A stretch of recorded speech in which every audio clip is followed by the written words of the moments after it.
Westfield Culver City, formerly known as the Fox Hills Mall, is a shopping mall in Culver City, California that opened in 1975.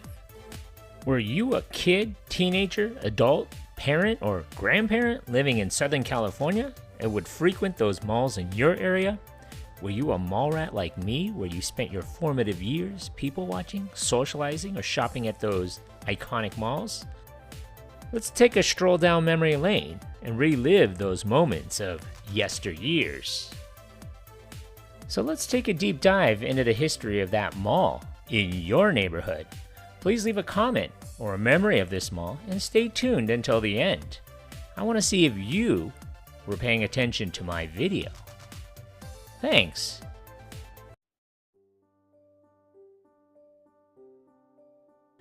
The area was once undeveloped land, riding stables and a golf course. In the 1970s, the area was developed with condos, apartments, and the Fox Hills Mall.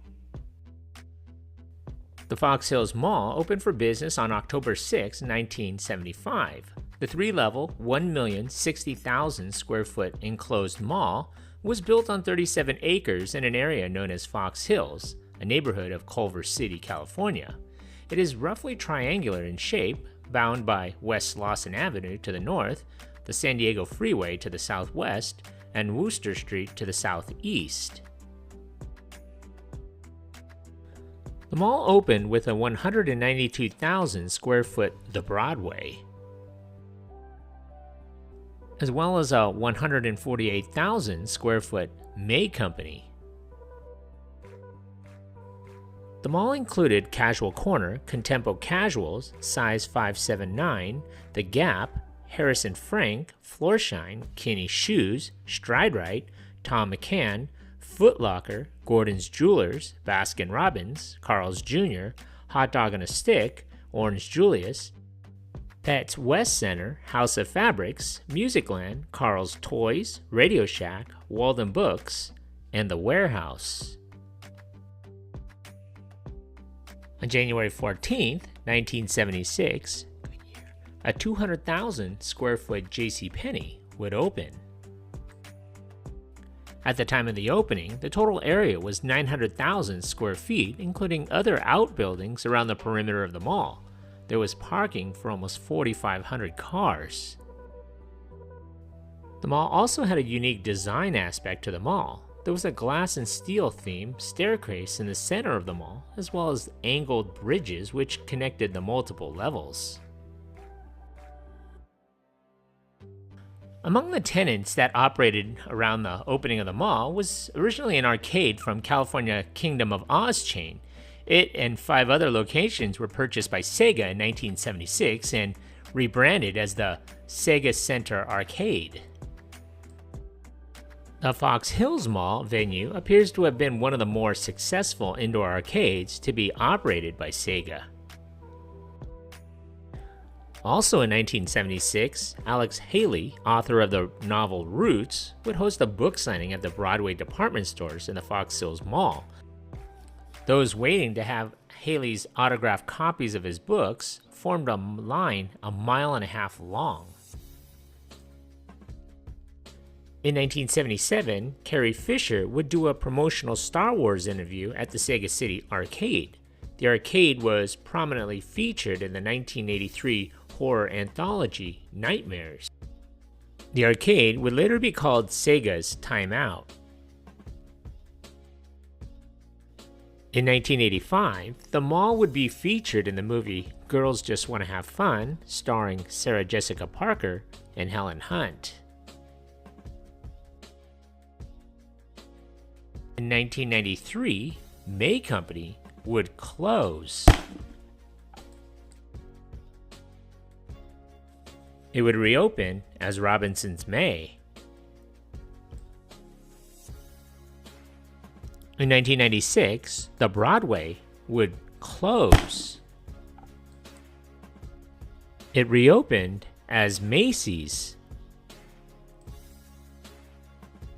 2 years later, Westfield America Inc. acquired the shopping mall and renamed it the Westfield Shopping Town Fox Hills. In June of 2005, Westfield shopping town Fox Hills simply became Westfield Fox Hills. In 2006, the Robinsons May would close. Steve & Barry would open in the vacant building. On December 6, 2006, singer-actor Nelly signs autographs in an in-store appearance promoting his Apple Bottoms clothing line. In 2008, Steve & Barry's would close, and the building would be razed.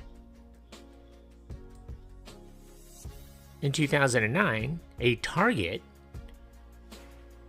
and a Best Buy would open in the former Robinsons May location. The themed staircases were removed during the 2009 renovation, but the bridges still remain as part of the center.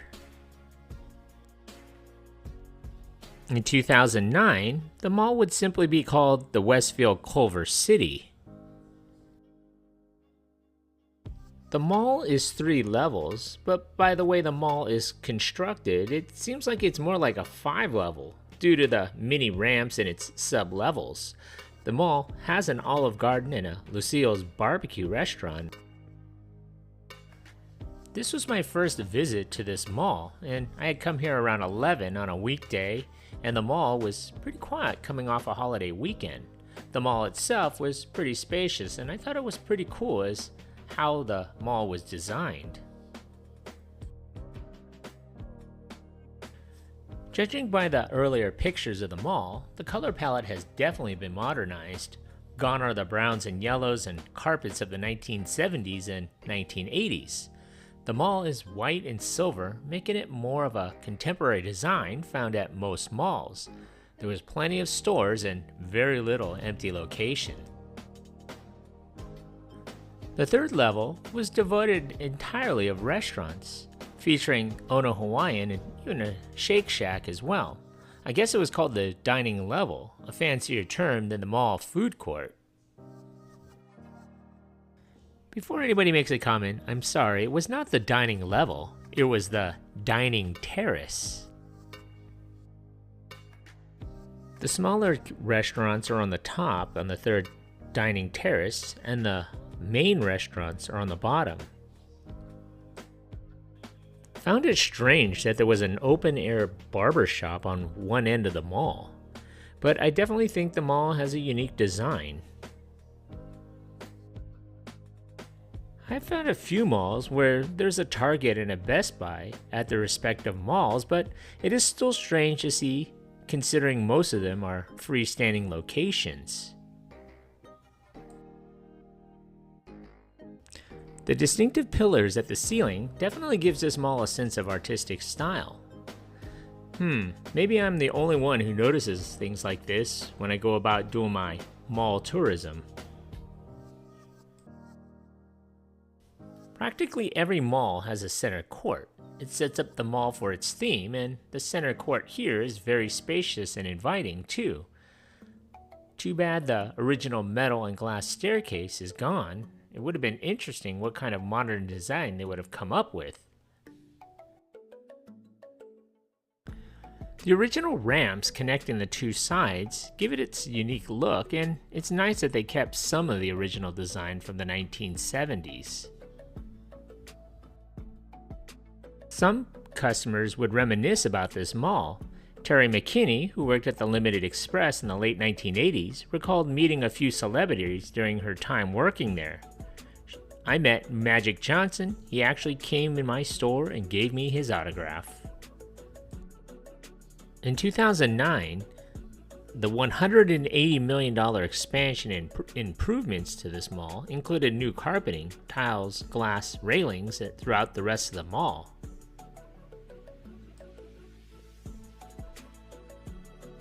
Before the massive renovations and improvements, a few news articles mentioned that the mall experienced gangland gunfights, as well as teenagers with itchy trigger fingers. Another remembers From Time Out, the arcade that used to be upstairs by JCPenney, to the big blue staircases that once stood in the middle of the mall. Regardless, this mall is doing pretty well. Congratulations, you made it this far into the video. When I find you. Pop quiz, hot shot. So let's see how close you were paying attention to my video. So how many anchor stores closed in this mall? So if your answer is 4, give yourself a hand. You were paying attention. Thanks for watching. Thank you for watching. If you like this content, and if you haven't already, hit that subscribe button. Thanks.